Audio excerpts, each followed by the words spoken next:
আসসালামু আলাইকুম, welcome back to my channel. সম্মানিত ভিউয়ার্স, আজ আমি একটি বিকালের নাস্তা রেডি করব। বিকালের নাস্তাটা আমি তৈরি করব এই যে কচু দিয়ে। এই কচুটা আমাদের দেশে বলে নারিকেল কচু, গলা চুলকায় না, খুবই ভালো মানের এটা কচুটা, একটু দামও বেশি। তারপর আমি একটু ভাপ দিয়ে নিব। তা আমি এই কচুটাকে কেটে নিছি। কচুটা আমি এখন সুন্দর মতো ভাপ দিয়ে পানিটা ফেলে দেব, নরম করে ফেলবো।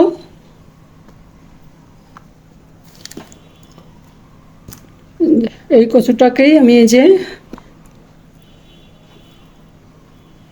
সিদ্ধ করে হলুদ দিয়ে, একটু হলুদের গুঁড়া দিয়ে আমি এটা সিদ্ধ করে নিচ্ছি। যে এখন এটা নরম হয়ে গেছে, আমি এটা দিয়েই নাস্তাটা তৈরি করব। এটা অনেকটা বড়া টাইপের হবে, বড়া বা কাবাব এরকম। এটা তৈরি করার জন্য আমার যা যা লাগবে, আমার লাগবে একটা ডিম, আর আমি এখানে ব্যবহার করব, আমার এখানে কিছু গরুর মাংসের ঝুড়ি আছে, গুঁড়া আছে গরুর মাংসের। এটা আমি গোস্তটাকে সিদ্ধ করে তারপরে ব্লেন্ডারে গুঁড়া করে নিচ্ছি। এটা যে আমি এরকম করে রেখে দেই, এটা দিয়ে বিভিন্ন নাস্তা তৈরি করা যায়, খুব টেস্টি হয় এটা দিলে। আমি এখানে এই যে গরুর মাংসের গুঁড়াটা দিব। আর লাগবে আমার অল্প একটু গোলমরিচ গুঁড়া, লাগবে একটু চিলি ফ্লেক্স, একটু জাল করার জন্য হালকা জাল, লাগবে গরম মশলার পাউডার অল্প একটু,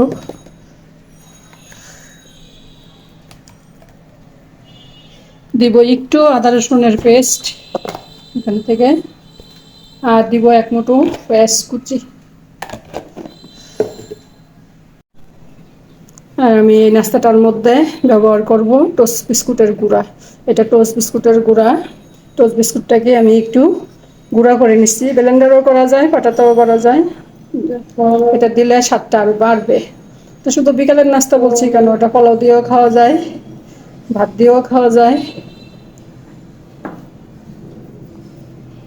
চলুন তাহলে শুরু করি। সবগুলো উপকরণ আমি এই থালায় নিয়ে নিব।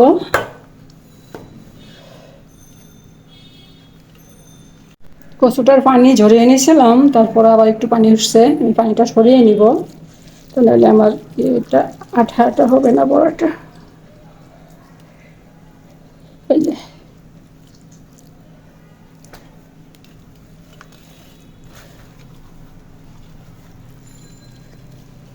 যে বাড়তি পানিটা আমি সরিয়ে নিলাম।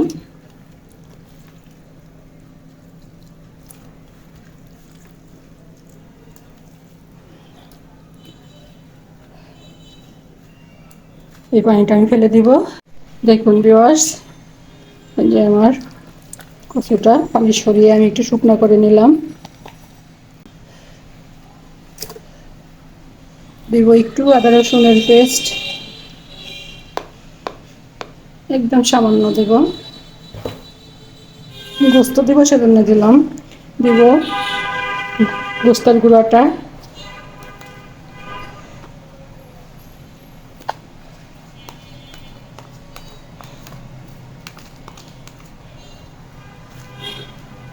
দিব বিস্কিটের গুঁড়াটা,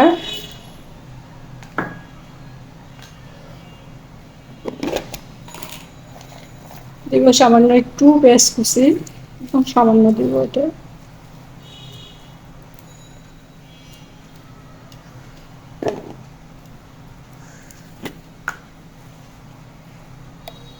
একটু গোলমরিচ সামান্য,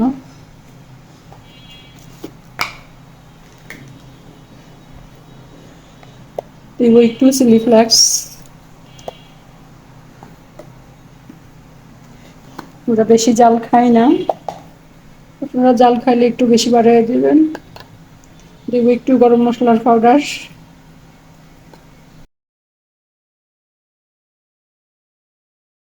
দিব একটা ডিম,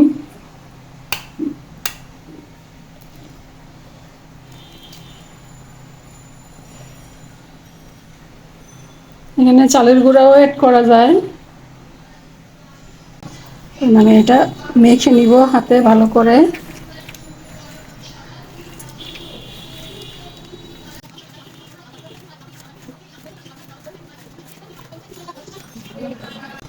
দিব স্বাদ মতো লবণ।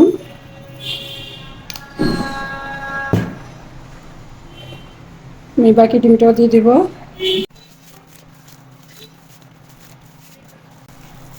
আমার এখানে 4 কাপে 2 কাপ পরিমাণ কচুর সাথে আমি 1.5 কাপ পরিমাণ গোস্তের গুঁড়া ব্যবহার করলাম। গোস্তের গুঁড়া একটু বেশিও দেওয়া যায়, বেশি দিলে স্বাদটা একটু বেশি লাগবে। মাখিয়ে রেখে দিলাম 10 মিনিট, রেস্টে থাকবে।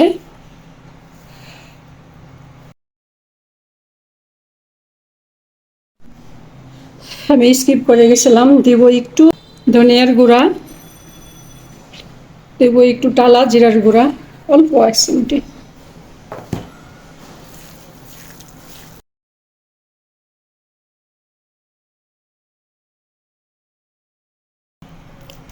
ফিরে আসছি 10 মিনিট পর। আমার প্যান গরম হয়ে গেছে, এখন দিয়ে দিব রেগুলার তৈল। ফিরে আসলাম 10 মিনিট পর। আমি এখন এগুলো হাতে বানিয়ে নিব। হাত দিয়ে আসছি, আমি একটু তেল মেখে নিলাম হাতে।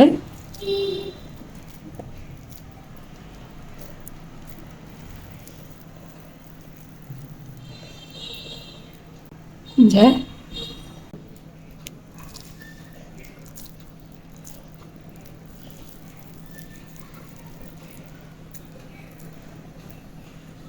এরকম করে আমি সবগুলো বানিয়ে নিব।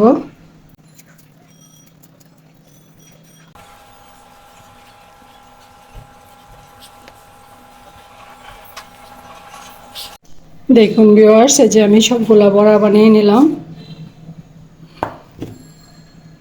আমার তেল গরম হয়ে গেছে, আমি এখন দিয়ে দিব, ভেজে নিব।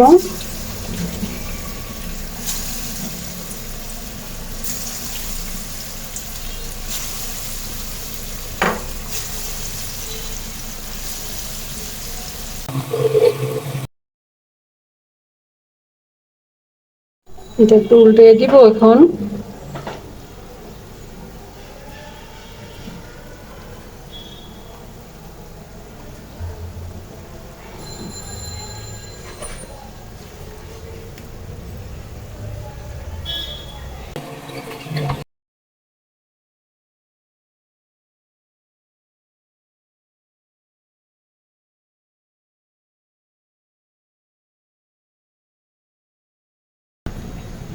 দেখুন ভিউয়ার্স, আমার কাবাবগুলো হয়ে গেছে, আমি এখন নামিয়ে ফেলবো।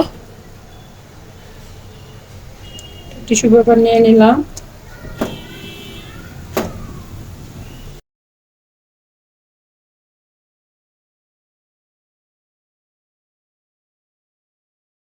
সবগুলো নামিয়ে নিলাম।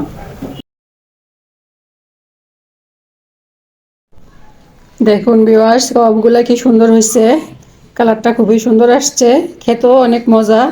ভাত দিয়েও খাওয়া যায়, চা দিয়েও খাওয়া যায়, আবার পোলাও দিয়েও খাওয়া যাবে, খিচুড়ি দিয়েও খাওয়া যাবে, এমনিতে তো খাওয়া যাবে।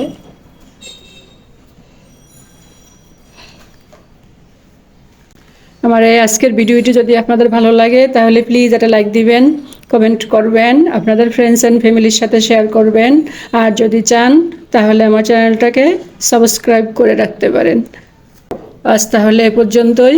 আল্লাহ পাক আমাদের সবাইকে সুস্থ রাখুন, ভালো রাখুন, আমিন। আল্লাহ হাফেজ।